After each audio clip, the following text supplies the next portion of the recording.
Good morning. Welcome to the Morning Momentum, your daily dose of a comprehensive rundown of the top stories making the headlines. Today is Friday, 5th of July, 2024. As usual, this is a daily compendium of local and international news, human interest stories, current affairs, and expert opinion. My name is Alfonsoh. Use the hashtag The Morning Momentum at Younib Media TV at Alfonsoh Albakwekwe. Let's take a look at the top stories on the papers this morning.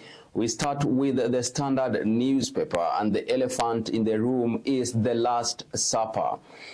After weeks of protests, yesterday's cabinet meeting could be the last one for at least 7 members. Pushed to the wall on wastage and extravagance, President William Ruto has decided to ask ministers and principal secretaries as the first line of reforming his government. That story is beefed up for you on page 7 of the Standard this morning. Moving on, an MP's world. Welcome to the world of super rich leaders you elected. When they are not cruising in the latest fuel guzzler, they are landing in choppers carrying millions. You want to catch up with those insights on page 8 of the Standard this morning. On page 9, IEBC 6 boundaries crisis court order. That story is also augmented for you in the Standard this morning. Let's take a look at page 2. Sounds of defiance. How artists composed music to protest. Now, youthful and upcoming musicians have become very bold in their compositions. Wakadinali seem to have prophesied the protests with their Kunasiku Youth Wataungana show. You want to catch up with that illuminating insight on page 2. Let's take a look at page 3. How high school set books stirred protests by Gen Z. Literary works planted seeds of social consciousness that are now bearing fruit. Books have cultivated a sense of civic duty and critical eye toward governance. That story is also beefed up for you on page 3 of the Standard this morning. Let's take a look at page 4. Senators blame National Assembly colleagues for youth protests crisis. Now, members told of people who are calling for the scrapping of the Senate. They accused members of the National Assembly of refusing to listen to the people. We have sentiments here by different senators. We sample a few. Senator Moses Kajwang from Homa Bay says, and I quote, "We have impeached 5 governors. Our colleagues in the National Assembly should tell us how many cabinet secretaries they have impeached," end of quote. That story is beefed up for you on page 4. Let's take a look at page 5. Make peace with Gen Z or resign, Kenyan diaspora tell president. They say Kenyans are tired of corruption and incompetence in government. They commended the youth for standing up and speaking truth to power. That story is beefed up for you on page 5 of the Standard this morning. Let's take a look at page 6. Catch 22. Ruto's legacy projects up in flames after finance bill flops. Now, some of the affected projects were to solidify his presidency and endear him the electorate in the 2027 polls. Treasury CS Ndungu has warned the budget for ongoing road projects will be reduced by massive 15.1 billion Kenya shillings. That story is beefed up for you on page 2. On page 6, rather. Let's take a look at page 7. President's Last Supper with CSS before axe falls. Now, some ministries are set to be scrapped, including an array of state corporations disbanded. In the new anticipated line-up, there will be 15 ministries as opposed to the current 22 ministries. That story is beefed up for you on page 7 of the Standard this morning. Let's take a look at page 8. Filthy rich ruling elite vomiting on shoes of poor and hungry citizens. Senators angered by CSS who had acquired billions of shillings now displaying their opulence. Leaders attribute citizens' unrest to corruption and embezzlement of public money. Now, you want to catch up with this insight of the story of how your leaders are showing opulence on page 8. Let's take a look at page 9. IEBC 6 top courts advise as boundaries review timelines elapse. All functions at the electoral body have been brought to a halt following lack of quorum. This has been occasioned by the failure to recruit a new chair and 6 commissioners, and those insights are beefed up for you on page 9 of the Standard. Let's take a look at page 10. Auditor General, 9 billion shillings was swindled at National Hospital Insurance Fund. Some 51 million shillings, 111,215, was paid for 2,808 claims for the same patient admitted in different hospitals at the same time. There was also duplicate payment to the Linda Mama program. That story is beefed up for you on page 10. At a glance, 9.9 million shillings is the amount paid for 1,009 duplicate claims with the same medical procedures on same admission. 51 million shillings, 111,215, is the amount incurred on payment of 2,808 claims where the same patient was admitted in different hospitals simultaneously. 5,713,000 was the money paid for Linda Mama program to NHIF accredited hospitals. 656 duplicate case on C-section deliveries procedures carried on one patient, and 41 million shillings amount paid for 10,860 duplicated cases on normal delivery on the same patient. That story is beefed up for you on page 10. On page 11, construction of junior secondary school classrooms start. Education PS Belio Kipsang says a state plans to build 16,000 classrooms for grade 9 pupils by January. He says initial phase of the project will cost 9 billion shillings, warns school heads against mismanaging the funds. That story is beefed up for you on page 11 of the Standard this morning. Let's move on and take a look at page 12. State condemned for starving miners, 185 protesters freed. Now, 3 miners collapsed in court due to hunger and had to be escorted to another courtroom where they were fed. Majority of the suspects were tortured and had not been accorded any medication. You want to catch up with those insights on page 12 of the Standard this morning as well. Let's take a look at Nairobi. High Court rules it will hear case on Ahmed Nasir's ban. Now, the Supreme Court has suffered a setback after the High Court declined to dismiss a petition filed by the Law Society of Kenya challenging the ban it imposed on lawyer Ahmed Nasir Abdullahi and his associates. Justice Chacha Mwita ruled that the High Court has powers to determine the petition as anyone claiming infringement of constitutional rights and fundamental freedoms should be heard. That story is beefed up for you on page 12. Let's shift gears and take a look at the expert opinion this morning on page 13.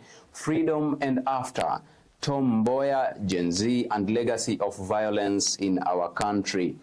I'll depart from the regular sketch to reflect on this momentous occasion. On this day 55 years ago, one of the nation's foremost politicians, Tom Mboya, died under a hail of bullets from an assassin. Mboya's bronze monument towers only meters from the spot where he was felled, and what has become the centerpiece of ongoing protests fronted by Kenyan youth. You want to catch up with those insights on page 13. Let's move on and take a look at page 15. Is Ruto and his deputy's relationship still intact? This is expert opinion as well. Irene Mudhengi, Nairobi resident, says yes, there's nothing to show the two have fallen out. On the contrary, Dora Atito, Kisumu resident, says it is clear they are not in good terms. That story and more is beefed up for you on page 15. For the Pulse lovers, you have the article also beefed up for you inside the Standard this morning. Let's take a look at business news this Friday. Shareholder jitters as listed firms cling to virtual AGMs post-COVID. The trend has sparked concerns that critical shareholder questions may be overlooked or technical glitches disrupt proceedings. Many listed firms that have clung to virtual AGMs acknowledged the challenges. That story is beefed up for you on page 19 of the Standard this morning. Let's take a look at the energy sector. Regulator recovers 26,000 illegal cylinders. Now, gas cylinders brand owners lose up 1.2 billion shillings annually due to illegal LPG refilling. The Electricity and Petroleum Regulation Authority (EPRA) boss has said over the past 3 years, the nationwide crackdown on illegal LPG refilling plants by state agency recovered 26,000 cylinders. All right. Let's take a look at health. APA Insurance, Hollard launch insurance solution. Now, APA Insurance has partnered with Hollard Health to launch a global health insurance solution, APA Hollard Health. The new offering, provided on Health Move Wellness app, integrates technology with a personalized approach, enabling members to manage their health. APA Hollard Health emphasizes preventive care and wellness support, accessible information, and quality care as key differentiators. Now, with that story of APA, we take a look at the international scene. Labour tripped for historic win as United Kingdom voters go to polls. Centre-left Labour is projected to win its first general election since 2005 by historic proportions. Various predictions show the Conservatives could plunge to a record low of less than 127. Now, that is the UK state of the parties before the July 4th general election, and you have that chart beefed up for you on page 22. Let's take a look at France. Far-right can get absolute majority. Now, French far-right three-time presidential candidate Marine Le Pen on Thursday said her national rally party was still capable of winning an absolute majority in the second round of legislative elections this weekend. The centrist forces of President Emmanuel Macron and a broad left-wing coalition have withdrawn over 2,000 candidates from the runoff on Sunday in a joint effort to ensure the far-right is defeated. In Sierra Leone, child marriage now banned. Sierra Leone President Julius Maada Bio has announced that he had signed into law a bill prohibiting child marriage, a historic move aimed at safeguarding the rights and well-being of young girls. The Prohibition of Child Marriage Bill 2024, now enacted into law, signifies Sierra Leone's commitment to empowering girls and providing them with the opportunity to thrive in a society where they are valued, protected, and treated as equals. In DRC Congo, 25 soldiers to hang for fleeing enemy. 25 soldiers accused of fleeing the enemy while fighting the M23 rebels in DRC were sentenced to death on Wednesday during a one-day trial, according to their lawyers.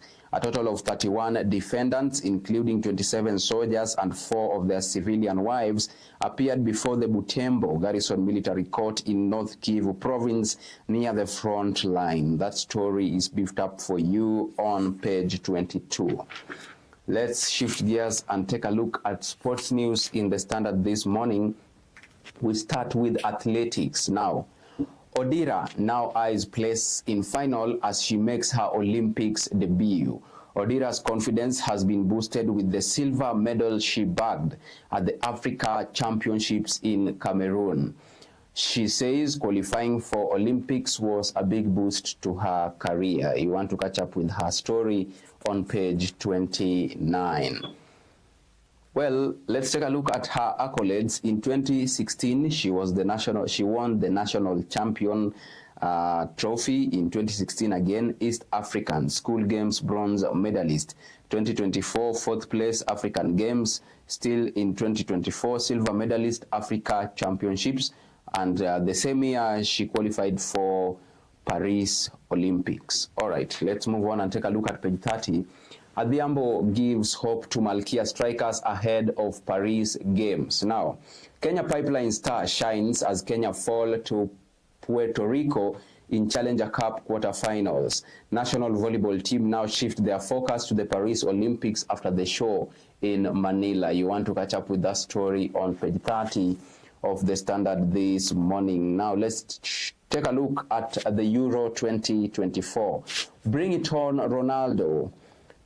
France have reached 6th quarterfinals in the last 7 major tournaments. Now, Mbappe and Ronaldo face off as France and Portugal clash tonight. 10 is the number of goals Portugal have scored in 9 major tournaments between 2018 and 2022. At the same time, 19 matches that France have won in their 28 meetings with Portugal. Let's take a look at the cover page of the Standard this morning. After 36 years of wait, Germany believe it's their turn to shine. The Germans are up against a 36-year winless run at tournament against Spain. Spain are the holy side to have tested victory in each of their matches at Euro 2024. Also on matters Euro quarters, Rodri, the rock behind Spain's sparkling form. Germany's hope of winning Euro 2024 on home soil rests with inflicting a very rare defeat on Spain's midfield maestro Rodri in today's blockbuster quarter-final. Since La Roja last lost a competitive game to Scotland in March 2023, Rodri has played 77 matches for club and country and tasted defeat just once when Manchester United beat his Manchester City in May's FA Cup final. Now, with that story of Rodri, we take a quick break here on the Morning Momentum. We are coming back with the top stories on the Daily Nation. Don't go away. See you on the other side of this broadcast.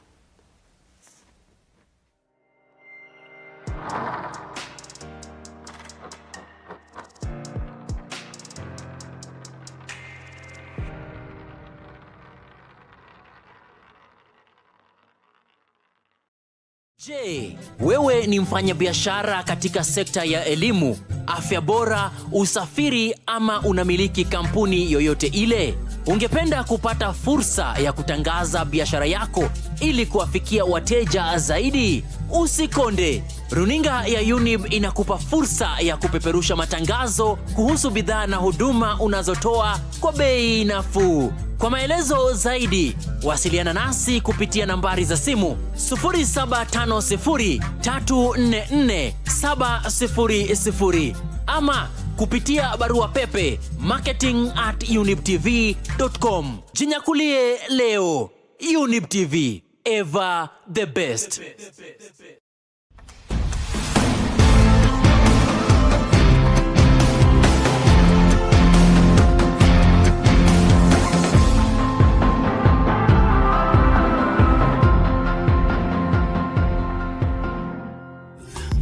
Ever the best. Hallelujah.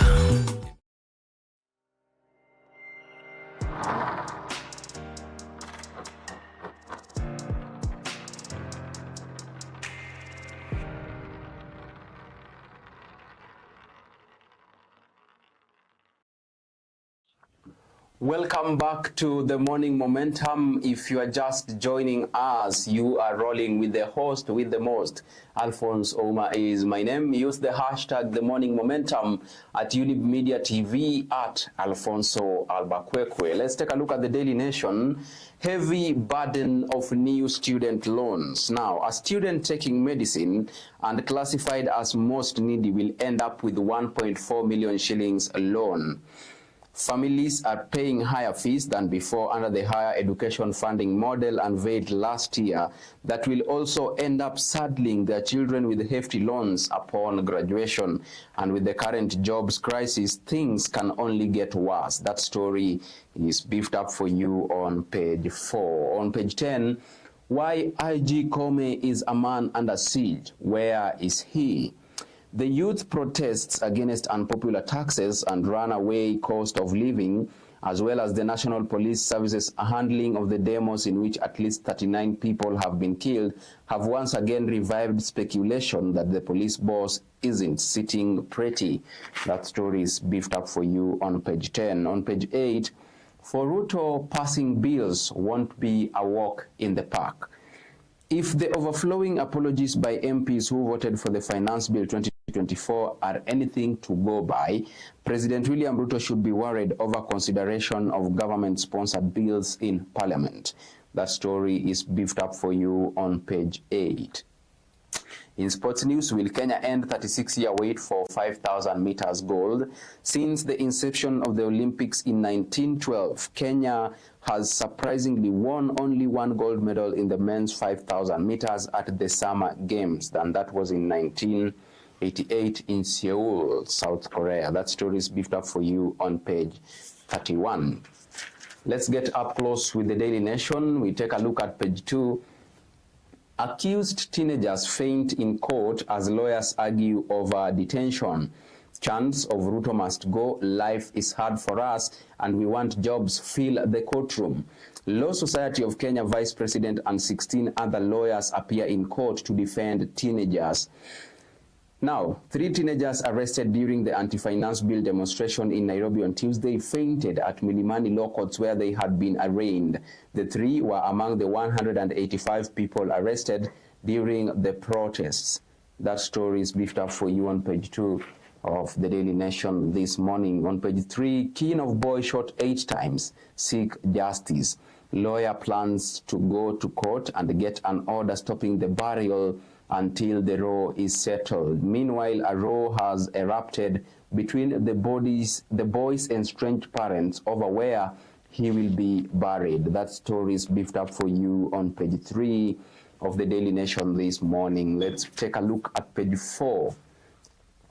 Inside the heavy burden of student loans for graduates. A student taking medicine and classified as most needy will end up with a loan of 1.4 million shillings in 6 years. New funding model for higher education will hit students and their families hard. That story is beefed up for you on page 4 of the Daily Nation this morning. Let's take a look at page 5. Ruto spoke to IMF after dropping a bill. There is agreement among donors that the IMF should be flexible on program targets. The fund had foreseen the protests but advised the government to ignore them. Now, President William Ruto spoke by phone to International Monetary Fund Chief Kristalina Georgieva days after he withdrew the Finance Bill 2024 in response to nationwide protests. 2 diplomatic sources who sought anonymity confirmed the phone conversation yesterday, a day the president chaired a crisis cabinet meeting where he instructed Treasury to reorganize the budget and accommodate the 300 billion shillings gap left following the withdrawal of the bill on Wednesday last week. That story is beefed up for you on page 5. Let's take a look at page 6. Muslims urge the president to address demands of protesters. Young Kenyans encouraged not to give up fighting for what rightly belongs to them. They said some reorganizations do not require constitutional amendments and should be effected without any delay. You want to catch up with those insights on page 6 of the Daily Nation this morning. On page 7, an easy calm returns to the streets as anti-government demonstrations lose steam. Streets in towns and cities were largely empty amid a heavy presence of law enforcement officers. Protesters said the demonstrations have been infiltrated by goons out to divert attention from their genuine grievances and calls for reforms in the government. That story is beefed up for you on page 7. On page 8, why Ruto will find it difficult to pass bills in Parliament. Battle to control Parliament has always been the goal for any president. MPs who publicly defended the finance bill and voted for it now have a political mountain to climb. That story is beefed up for you on page 8 of the Daily Nation this morning. Staying on page 8, Sakaja follows Kilonzo in withdrawing a finance bill. Now, Nairobi Governor Johnson Sakaja has shelved plans on new levies and charges, citing the need to listen to the people. His decision comes after Makueni's Mutula Kilonzo announced the withdrawal of the county's Finance Bill 2024 to avert street demonstrations by locals. That story is beefed up for you on page 8 of the Daily Nation this morning. Let's move on and take a look at page 10. Kome missing as ground shakes. Now, police boss has issued one press statement on a crisis that has even forced the government to call in the military. His apparent low profile during the widespread protests has raised eyebrows, and some have questioned whether he is still in charge. You want to catch up with that story on page 10 of the Daily Nation this morning. On page 13, big drop in prices spells doom for maize growers. Farmers who had been hoarding produce hoping for better prices are now engaged in panic selling to avert losses. Price drop blamed on bumper harvest and entry of cheap Ugandan produce. That story is beefed up for you on page 13 as well.